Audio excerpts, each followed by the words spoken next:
This video will show working on back and heel position and starting out by using a hand lure and then fading off of that pretty quickly. So I start against the wall so that my dog has a guide to help him walk backwards. I have treats in my hand. I put my hand up to his muzzle and I'm going to go slightly under his chin so that he doesn't rock back into a sit, and then I walk backwards. I press gently into his muzzle to help guide him backwards, but I'm not shoving my hand into his face. And I say yes as we move backwards, and I reward him.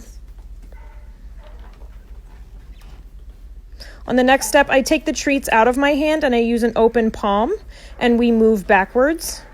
Same motion as before, but then I have to reach for the treat to reward him instead of having it ready to go in my hand that's on his muzzle.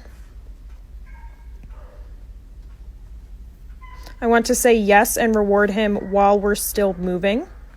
It's more important that the yes happens while the movement is occurring. It's okay if the treat reward is a moment or two later.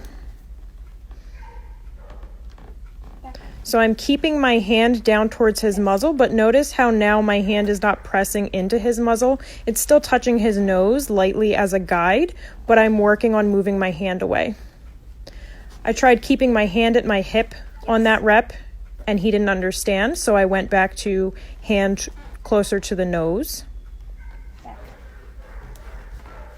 put my hand back on my hip, but splayed my fingers out slightly, and that he understood because he backed up. I go ahead and give him a break for a moment because this is hard work.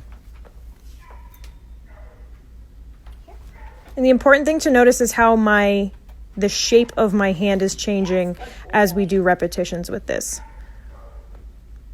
And so I'm trying to take this in small increments of how my hand position and how my hand shape changes. So my hand is at my hip. My fingers are still splayed slightly, but I'm trying to not touch his nose. Yes, good. That time I kept my hand on my hip, and he understood that, and it worked. If he didn't understand that, then I would go back to hand on the hip, fingers splayed slightly towards his nose. So fading out a lure is all about taking things in really small steps. And if the dog doesn't understand what it is that you're doing, then you need to go back to whatever step you were doing where the dog was still successful.